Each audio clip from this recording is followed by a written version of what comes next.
Last class है ये इस चैप्टर की। ठीक है, क्या क्या डिस्कस करना है आज हम लोगों को? आज हम लोगों को पढ़ना है ग्रीन हाउस इफेक्ट, हमको पढ़ना है ओजोन डिप्लीशन और डिफॉरेस्टेशन। ग्रीन हाउस इफेक्ट के बारे में क्या है भाई? ग्रीन हाउस इफेक्ट क्या है? एक फिनोमिना है। ग्रीन हाउस इफेक्ट क्या है? एक फिनोमिना है जो रिस्पॉन्सिबल है किस चीज के लिए? For heating of earth surface. इसका मतलब क्या है? इसको थोड़ा सा बेस से समझते हैं, एक कहानी से। कहानी क्या है? जैसे मान लो कि जैसे मान लेते हैं कि एक कार है, उस कार में सोलर रेडिएशंस आ रही हैं, दिन में काफी सोलर रेडिएशन आ रही है और कार का जो डोर है वो लॉक्ड है। अब आप दोपहर के टाइम पर जब उस कार को खोलोगे तो आप क्या देखोगे? बहुत ज्यादा हीटेड रहती है वो कार, उसका टेम्परेचर जो है वो अंदर का काफी हाई रहता है, ज्यादा रहता है। क्या रीजन है? The reason is solar radiation coming from the sun is trapped inside the car. वो ट्रैप हो चुकी है किसके अंदर? कार के अंदर। क्योंकि सोलर रेडिएशंस आ तो रही हैं लेकिन क्या वो वापस जा पा रही हैं? नहीं। और इसी वजह से वो जो कार का जो टेम्परेचर है वो इंक्रीज हो रहा है, इतना वार्म्ड अप हो रहा है ना। अब इस कार को रिप्लेस कर दो आप किससे? अर्थ से। इस कार को आप रिप्लेस कर दो अर्थ से, और जो उसकी शील्ड वाली शीशा है, जो शीशा डोर जो भी है, उसको आप रिप्लेस कर दो एटमॉस्फेयर से। ठीक है, एटमॉस्फेयर जो कार्बन डाइऑक्साइड या ग्रीन हाउस गैसेस की जो परत है उससे। तो हो क्या रहा है? दिन के टाइम पर सोलर रेडिएशंस आती हैं अर्थ में। दिन के टाइम पर, ये मान लो अर्थ है, दिन के टाइम पर सोलर रेडिएशन आती रहती है। और इसको इस तरह से समझो कि दिन के टाइम पर सन जो है, ये जो अर्थ है वो सोलर रेडिएशंस को एब्जॉर्ब करता है। और जब वो एब्जॉर्ब करता है सोलर रेडिएशंस को, तो सारी सोलर रेडिएशंस इस अर्थ में एब्जॉर्ब होती हैं। अब क्या होगा? जब रात होती है तो रात में आप पता है कूल डाउन होती है। अब अर्थ अपने आप को क्या करती है? क्योंकि सन तो है नहीं, तो रात को अर्थ अपने आप को जितने भी इंफ्रारेड रेडिएशंस दिन में उसने एब्जॉर्ब की थी वो सब रेडिएट आउट करती है। इसी वजह से अगर आप नोटिस करो तो पूरा, चाहे गर्मी हो या सर्दी हो, चाहे गर्मी हो या सर्दी हो, जो सबसे कम टेम्परेचर आपको पूरे दिन में 24 घंटे में जो सबसे कम टेम्परेचर मिलेगा वो कब मिलेगा? किस टाइम पर मिलेगा? किस समय पर? कोई पर्टिकुलर ड्यूरेशन बता दो, कोई टाइम बता दो कि 4 बजे से 5 बजे, शाम को, दोपहर में, कब कब लग रहा है आपको सबसे कम टेम्परेचर पूरे 24 घंटे का कब रहेगा? मॉर्निंग में। मॉर्निंग में भी कब? Early in the morning before sunrise.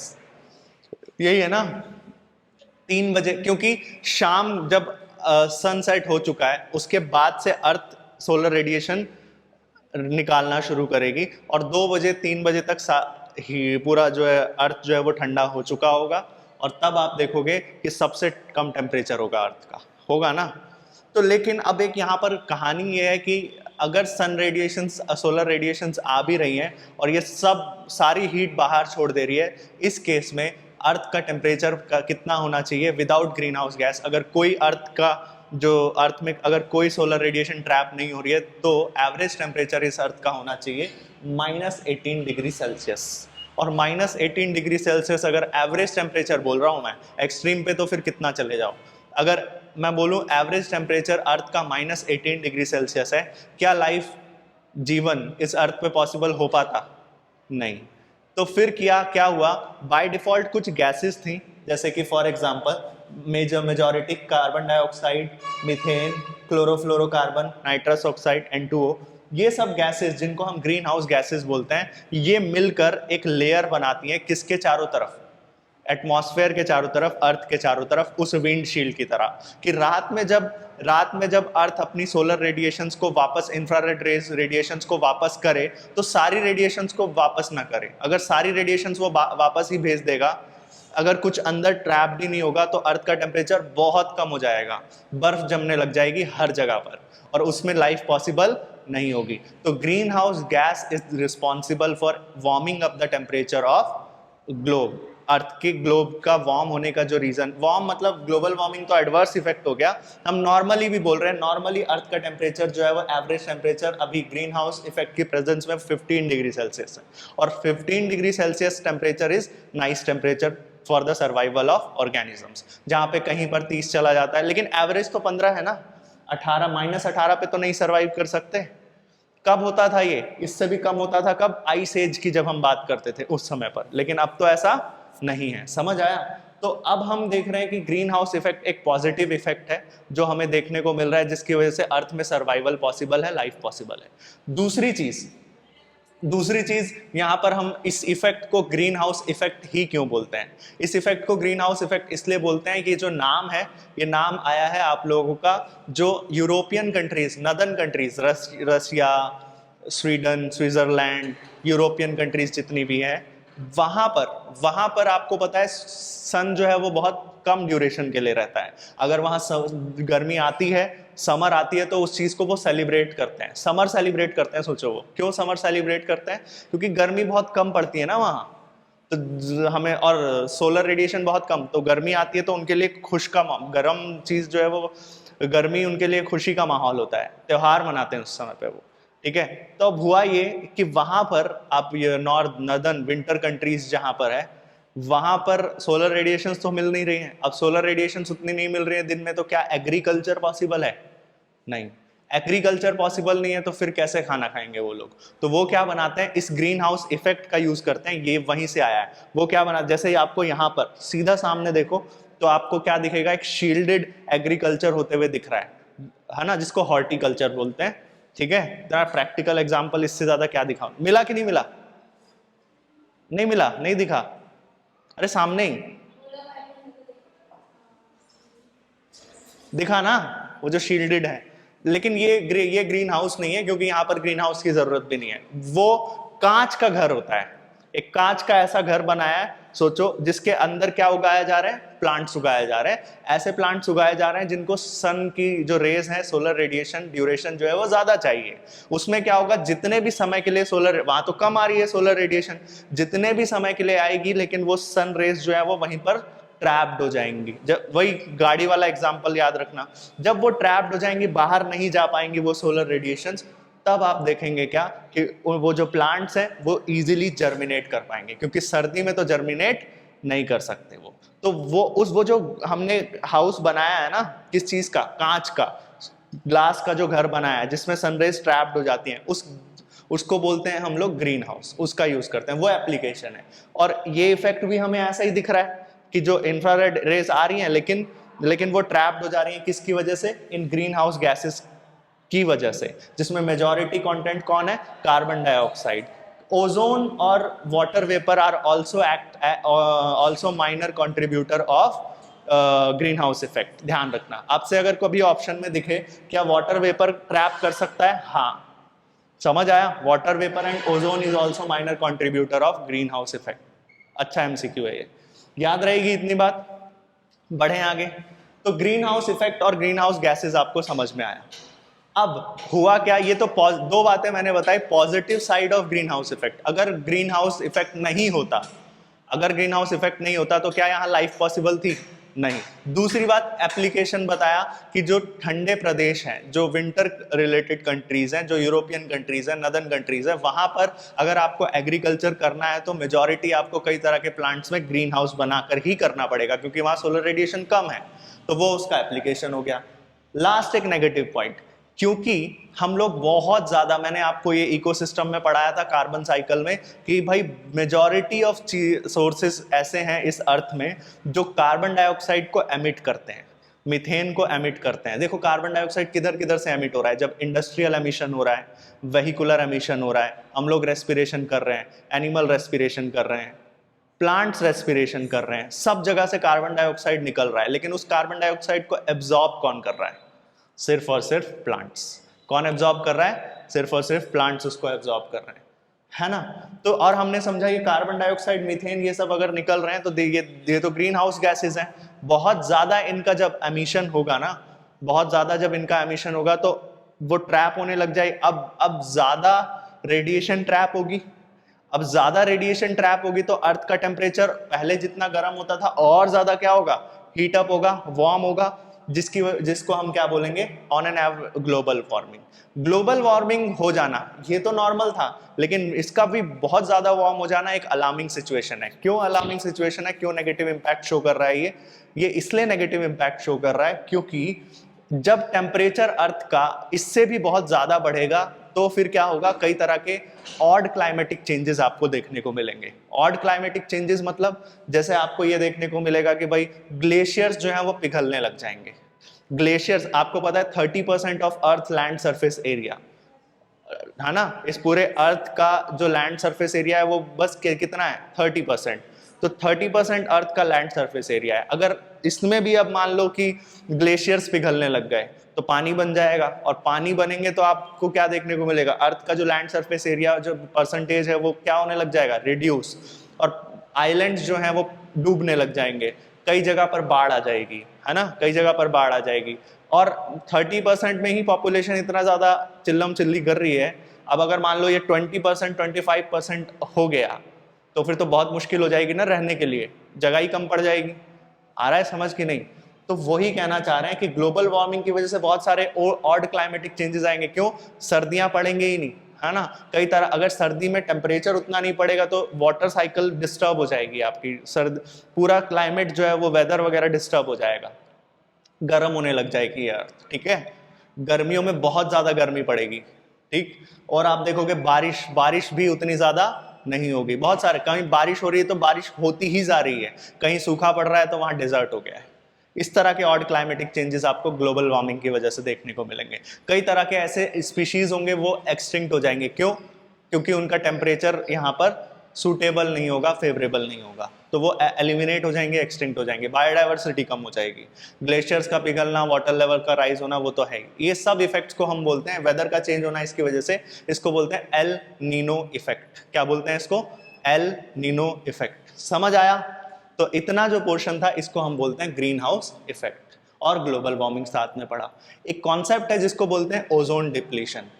Ozone gas which is the three atoms of oxygen, 3 atom है ना उसमें ऑक्सीजन के, जो कि एक तरह का हार्मफुल गैस है, पॉइजनस गैस है, ठीक है, बैड इफेक्ट, बैड ओजोन बोलते हैं उसको।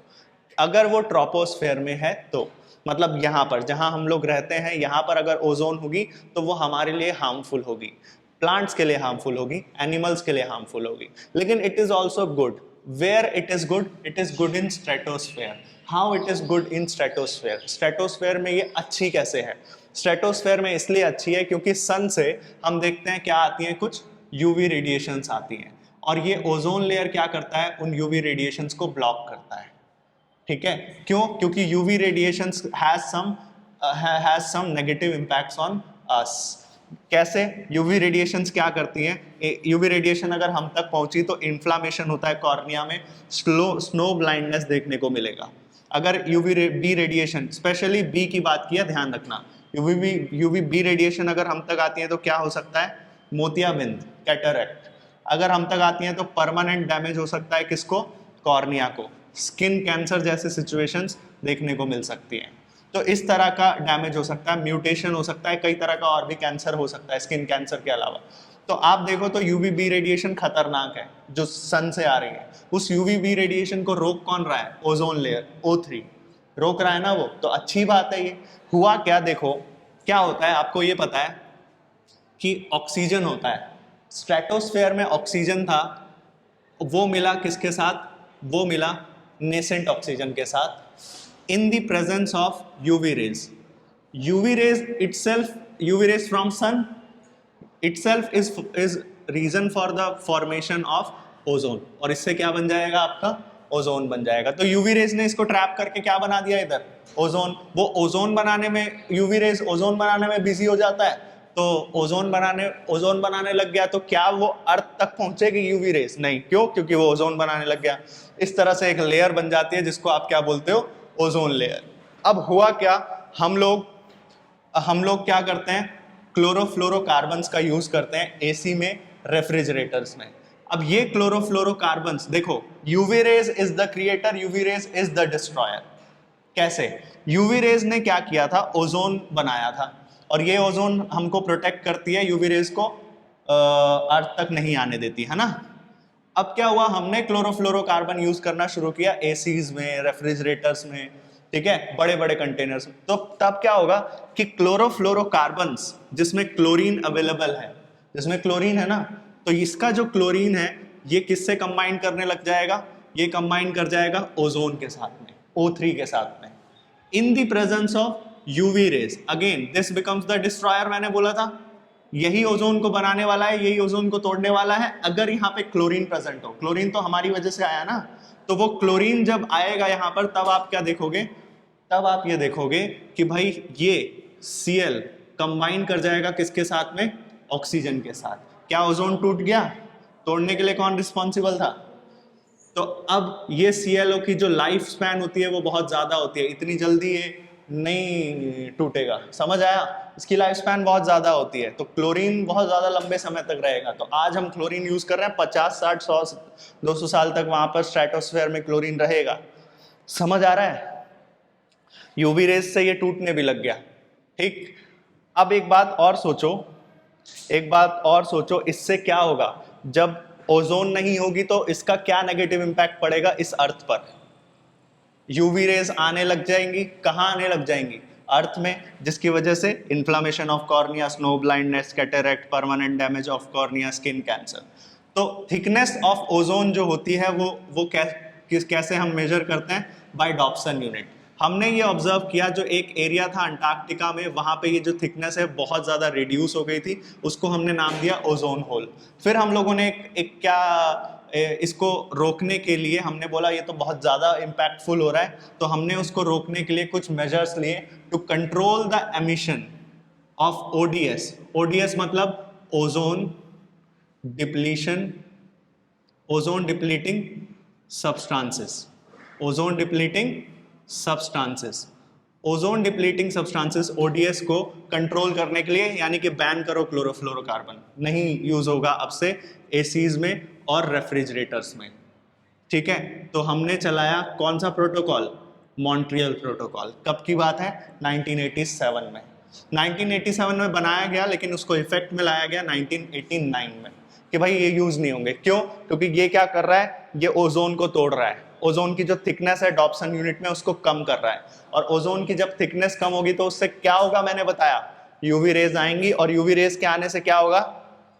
ये तो है, ये तो सामने दिख रही है ये चीज। एक और लेयर ऑफ डेप्थ में अगर हम जाएं तो हमें पता चलेगा यूवी रेज अगर अर्थ में आएंगी, उससे और कुछ समझ में आ रहा है, और कुछ नुकसान होगा।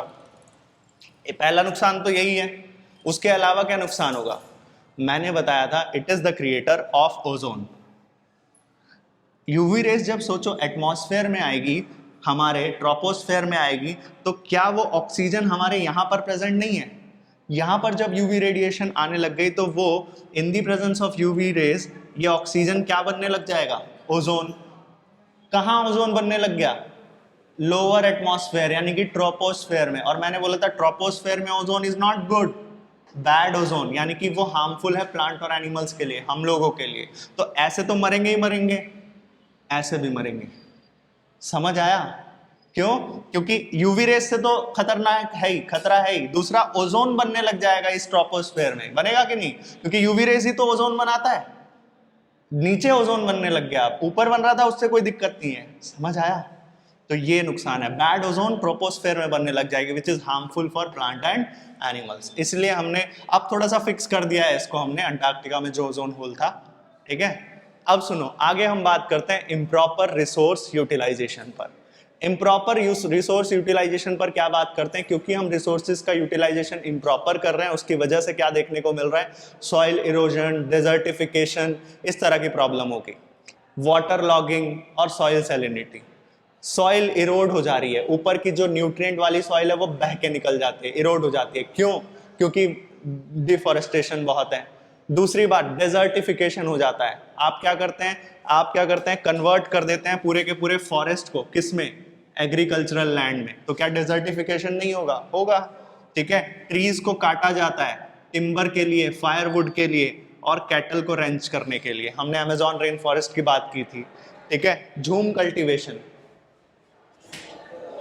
झूम कल्टीवेशन की हम बात करते हैं। झूम कल्टीवेशन, झूम खेती क्या होता है? किसी भी जगह जहां पर फॉरेस्ट है, किसी भी जगह जहां पर फॉरेस्ट है, हम क्या करते हैं झूम कल्टीवेशन में? जहां पर फॉरेस्ट है वहां पर उस फॉरेस्ट को एक्स किया जाता है, काट दिया जाता है उन फॉरेस्ट को, और फिर जो भी बचा हुआ पार्ट है वहां पे उस जमीन पे उसको जलाया जाता है, जलाने के बाद जो राख बनती है उस राख को एज ऑर्गेनिक मैन्योर यूज किया जाता है और वहाँ खेती की जाती है। जब वहाँ खेती हो जाती है और हमें फसल मिल जाती है, हम उस जगह को छोड़ के चले जाते हैं। जब हम उस जगह को छोड़कर चले जाते हैं और दूसरी जगह शिफ्ट होते हैं तो शिफ्टिंग एग्रीकल्चर बोलते हैं इसको। वहाँ भी सेम चीज़ करते हैं, वहाँ भी पेड़ काटते हैं, पेड़ जो बचा हुआ पार्ट होता है उसको जलाते हैं, फिर वहाँ खेती करते हैं। तो डिफॉरेस्टेशन तो रेट बढ़ेगा ही ना, लेकिन पहले नहीं होता था ये। क्यों? क्योंकि मान लो एक पर्टिकुलर जगह, जैसे मान लो मैं बात कर रहा हूँ इस जगह की, ठीक है, मैं बोल रहा हूँ यहाँ पर हमने झूम खेती की, यहाँ पर सब उड़ा दिया, ठीक है, और फिर माइग्रेट कर गए यहाँ, फिर यहाँ, फिर यहाँ, फिर यहाँ, फिर यहाँ, फिर यहाँ, फिर यहाँ, फिर यहाँ, फिर यहाँ। पॉपुलेशन बहुत कम था, पॉपुलेशन बहुत कम था। यहाँ आने में हमको लगे कितने साल? यहाँ आने में हमको लगे मान लो 7 साल, 8 साल। फिर हम शिफ्ट करेंगे कहाँ पर? लोकेशन ए पर। जब तक हम 7 साल बाद वापस यहाँ आएंगे, मुझे ये बताओ क्या यहाँ पर दोबारा से प्लांट उग जाएंगे कि नहीं उग जाएंगे? उग जाएंगे। इसलिए उग पाएंगे क्योंकि पॉपुलेशन बहुत कम था। लेकिन जैसे जैसे पॉपुलेशन बढ़ने लगेगी, आप यहाँ तक पहुंचोगे, तब तक यहाँ कुछ ग्रो हो रहा होगा, वहां फिर कोई काट देगा ना। तो क्या इसको प्रॉपर टाइम मिल पाएगा रीग्रो होने के लिए? नहीं, क्योंकि पॉपुलेशन बहुत ज्यादा है। इसलिए झूम के कल्टीवेशन को बैन करते हैं, क्योंकि ये नुकसानदायक है, डिफॉरेस्टेशन का कारण है ये। समझ आया? पहले बहुत पुराने टाइम पे करते थे क्योंकि रिसोर्सेज ज्यादा थे और पॉपुलेशन कम थी, तब तो चल भी जाता था। अब नहीं कर सकते हैं ना आप ये कि आपने एक जगह जलाया, सब कुछ खत्म कर दिया सारा फॉरेस्ट, अब वहां खेती करने लग गए, और ऑलरेडी एग्रीकल्चरल लैंड इतना है ना, झूम कल्टीवेशन की क्या जरूरत है? तो डिफॉरेस्टेशन को ध्यान में रखते हुए नेशनल डिफॉरेस्टेशन मतलब तो समझते हो ना, फॉरेस्ट कट करना, ट्रीज कट करना। नेशनल फॉरेस्ट पॉलिसी 1988 में बनी। उसका रिकमेंडेशन था कि इंडिया में जितने भी, इंडिया के लिए बात कर रहा है, कि जितने भी प्लेन्स हैं वहां पर जो फॉरेस्ट कवर, प्लेन्स का जो फॉरेस्ट कवर होना चाहिए वो 33% होना चाहिए, और जो हिल्स हैं वहां का जो फॉरेस्ट कवर होना चाहिए वो 67% होना चाहिए। समझ आया? कारण मैंने आपको बताया कि फॉरेस्ट का डिफॉरेस्टेशन क्यों हो रहा है ना। Conversion of forest into agricultural land, x किया जा रहा है टिम्बर के लिए, फायरवुड के लिए, कैटल रैंचिंग के लिए, झूम कल्टीवेशन किया जा रहा है। कॉन्सिक्वेंसेस की अगर मैं बात करूं, इसकी वजह से क्या होगा? अब ट्रीज काट दोगे, अभी हमने थोड़ी देर पहले डिस्कस किया कि trees are the only source on this earth who can absorb carbon dioxide during the process of photosynthesis, during the process of photosynthesis. ऐसा ही है ना, फोटोसिंथेसिस के दौरान अब ट्रीज ही नहीं रहेंगे। एक बात बताओ, ट्रीज ही नहीं रहेंगे तो क्या उस कार्बन डाइऑक्साइड को एब्जॉर्ब कर पाएंगे आप? नहीं कर पाएंगे ना। अब कार्बन डाइऑक्साइड अगर एब्जॉर्ब नहीं करेंगे तो क्या होगा? कार्बन डाइऑक्साइड एक तरह का बढ़ने लग जाएगा, कार्बन डाइऑक्साइड का लेवल। और कार्बन डाइऑक्साइड एक तरह की मेजर ग्रीन हाउस गैस है। सबसे ज्यादा ग्रीन हाउस गैस कौन सी है? Carbon dioxide. तो कार्बन डाइऑक्साइड का लेवल बढ़ेगा तो अर्थ का टेम्परेचर बढ़ेगा, that will cause global warming. Loss of biodiversity हो ही रहा है, डिस्टर्ब करेगी हाइड्रोलॉजिकल साइकिल को। और दूसरी बात, वो सारी चीजें होंगी जो हम ऑलरेडी पढ़ चुके हैं। Loss of habitat and fragmentation होगा ही होगा, ओवर एक्सप्लॉइटेशन, डाइवर्सिटी खत्म होगी, को एक्सटिंक्शन होगा ना, एलियन। समझ आया? वो सारी चीजें। सॉइल इरोजन होगा, डेजर्टिफिकेशन होगा, जैसे जैसे एग्रीकल्चरल लैंड बनती जाएगी डेजर्टिफिकेशन होगा। तो सॉल्यूशन क्या है? क्या करें फिर? रीफॉरेस्टेशन। क्या सॉल्यूशन है? रीफॉरेस्टेशन। क्या हमने अभी तक क्या क्या किया है? हमने बहुत सारी चीजें की हैं। जैसे फॉर एग्जांपल एक कहानी बताई जाती है इस कम्युनिटी की, अमृता बिश्नोई कम्युनिटी। बिश्नोई समाज में एक वुमेन थी, काफी ब्रेव लेडी, जिनका नाम था अमृता देवी बिश्नोई। 1731 की बात है। 1731 में अमृता देवी बिश्नोई, ठीक है, अमृता देवी बिश्नोई, इन्होंने क्या किया, एक राजा थे वहां पे इनके कम्युनिटी के, उन्होंने बोला भाई हमको महल बनाना है, पेड़ काटो, जगह चाहिए। सैनिकों को बोला पेड़ उड़ा के आओ, जो भी सामने आए उसको उड़ा दो, ठीक है। अमृता देवी बिश्नोई ने बोला अगर तुमको पेड़ काटने हैं तो मेरी लाश पर से गुजरना पड़ेगा, ठीक है। और जो सैनिक थे वो लाश पर से गुजर गए। समझ आया? सैनिक जो थे वो लाश पर से। तो अमृता देवी बिश्नोई इसलिए ब्रेव बोला मैंने क्योंकि मतलब एक फॉरेस्ट को बचाने के लिए, ट्रीज को बचाने के लिए अपने आप को सेक्रीफाइस कर देना बहुत बड़ी बात है। हम जो हमारे इंडियन फ्रीडम स्ट्रगलर्स हैं, या जो भी स्वतंत्रता सेनानी बोलते हैं जिनको, है ना, फ्रीडम फाइटर्स बोलते हैं जिनको, they fought for our freedom, लेकिन इन्होंने फाइट किया इन्वायरमेंट के लिए, इन्होंने फाइट किया किसके लिए, पेड़ों को बचाने के लिए अपनी जान दे दी। सिर्फ इन्होंने नहीं, उनका पूरा कम्युनिटी, उनको मार दिया गया था, ठीक है, 1731 में। तो आज क्योंकि उन्होंने काफी ब्रेव काम किया, तो आज हम अमृता देवी बिश्नोई अवार्ड से भी सम्मानित करते हैं कई लोगों को जो एक्सेप्शनल काम करते हैं, जो बहुत प्राउड वाला काम करते हैं, बढ़िया काम करते हैं। कहाँ पर, एनवायरमेंट के फील्ड में, ठीक है। चिपको मूवमेंट फिर चला 1974, चिपको मूवमेंट गढ़वाल हिमाचल प्रदेश, वहां पर चिपको मूवमेंट चला। और उसका मोटिव क्या था, उसका मोटिव ये था कि भाई जब कॉन्ट्रैक्टर्स आए, गवर्नमेंट कॉन्ट्रैक्टर्स आए और उन्होंने बोला कि हम पेड़ काटेंगे, क्यों, क्योंकि हमें कंस्ट्रक्शन करना है, ठीक है, वहां पर कंस्ट्रक्शन करना है, रोड बनाना है या कुछ भी। तो वहां के जो स्थानीय लोग थे, रीजनल लोग थे, उन्होंने अपोज किया, उन्होंने बोला कि नहीं, आप वहां पर किसी भी तरह का कंस्ट्रक्शन नहीं कर सकते हो, हम पेड़ों के साथ चिपक गए मतलब ऐसे पकड़ के रख लिया उनको, ठीक है।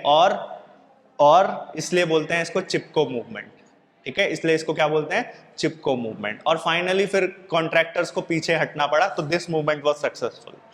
देन आता है joint forest management. Joint forest management, JFM, Jharkhand की बात है ये, 1980। जॉइंट फॉरेस्ट मैनेजमेंट में क्या है, जैसे आप लोगों ने पुष्पा मूवी देखी होगी, पुष्पा मूवी में काम वो था, देखो एक्सप्लॉइटेशन हो रहा था बहुत ज्यादा, किसका, लाल चंदन, सैंडलवुड का बहुत ज्यादा एक्सप्लॉइटेशन हो रहा था, ऐसा है कि नहीं है। यहाँ पर हम बात करें साल फॉरेस्ट की, तो साल फॉरेस्ट का भी एक्सप्लॉइटेशन हो रहा था बाय रीजनल पीपल। हम अगर बात करते हैं कि अगर हमें किसी भी रीजन में अगर कोई डेवलपमेंट करना है, किसी तरह का प्रोग्रेस करना है, without the contribution of regional people we can't implement any law. For example हम बात करते हैं ओपन डिफिसेशन की, हमने लास्ट क्लास में बात की इकोस एंड टॉयलेट्स और ओपन डिफिसेशन वगैरह। ओपन डिफिसेशन पर लॉज बनाए गए ना। ओपन डिफिसेशन पर जब लॉज बनाए गए, तो क्या लॉज का बनना और लॉज का इंप्लीमेंट होना दोनों अलग बातें होती हैं।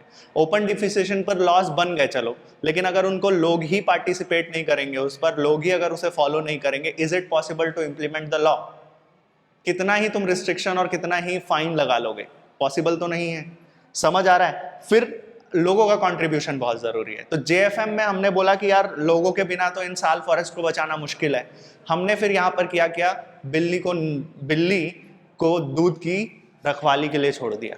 मतलब बिल्ली को दूध की रखवाली के लिए रखा, मतलब साल फॉरेस्ट को डिस्ट्रॉय और एक्सप्लॉइट कौन कर रहे थे, वहां के रीजनल लोग। हमने बोला कि भाई उन लोगों के साथ बैठे, हमने मीटिंग बैठाई, हम लोगों ने उनके साथ बातचीत की और उनको बोला एक काम करते हैं, हम लोग साल फॉरेस्ट को ग्रो करते हैं, ठीक है, उनको बचाते हैं, उनको रीग्रो करते हैं, उनको प्रोटेक्ट करते हैं, एफॉरेस्टेशन करते हैं, रिफॉरेस्टेशन करते हैं, क्योंकि वो बहुत जरूरी है। कई तरह का इसमें से फॉरेस्ट प्रोडक्ट्स मिलेगा, क्योंकि आप देखो जो फॉरेस्ट एरिया होता है, बायोडाइवर्सिटी होती है, वहां से सिर्फ और सिर्फ वो प्रोडक्ट्स नहीं मिलते जिसको आप वुड बोलते हो, उसके अलावा भी कई तरह की मेडिसिन मिलती हैं, कई तरह का फूड प्रोडक्ट मिलता है, कई तरह का सेकेंड वो अर्गेस्टिक सब्सटेंसेस जैसे रेजिन, टेनिन, लाख मिलता है, बहुत सारे और भी यूजफुल इकोनॉमिकली इंपॉर्टेंट प्रोडक्ट्स मिलते हैं। हमने बोला साल फॉरेस्ट को दोबारा रीग्रो करते हैं।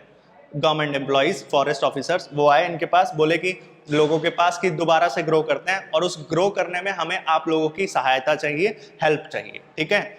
और उस ग्रो करने में जो ऑफिशियल, जो मदद हमें लगेगी, आप लोगों को लगेगी, वो हम करेंगे, जो पैसा लगेगा वो हम लोग करेंगे, ठीक है। इन रिटर्न बस आपको ये करना है कि वो ग्रो करने में आपको हेल्प करना है। पहले तो वो लोग एक्सप्लॉइट करते थे, उन्हीं से हम बोल रहे हैं कि आपको ग्रो करना है, जो मदद लगेगी हम करेंगे। इन रिटर्न आप लोगों को क्या मिलेगा? इन रिटर्न पहली बात तो हम आपको मदद कर रहे हैं साल फॉरेस्ट आपके जो रीजन है वहां पे ग्रो करने के लिए। दूसरी बात, जो भी प्रोडक्ट मिलेगा उस साल फॉरेस्ट से, उन फॉरेस्ट को काटे बिना या जो भी, ठीक है, तो उनसे जो भी प्रोडक्ट मिलेगा उन पर एकाधिकार होगा, गवर्नमेंट का नहीं, वहां के जो रीजनल लोग हैं उनका। वो पर्टिकुलर उसको यूटिलाइज कर सकते हैं अपने हिसाब से, वो रीजनल लोग। तो लोगों ने बोला यार ये तो बहुत बढ़िया चीज है, जॉइंट फॉरेस्ट मैनेजमेंट, इसलिए जॉइंट फॉरेस्ट मैनेजमेंट रखा है इसका नाम, क्योंकि यहाँ पर लोग और जो हम बोलते हैं सरकारी अधिकारी या फिर जो सर्वेंट्स, सिविल सर्वेंट्स जो हैं, वो ऑफिशियल्स, ठीक है,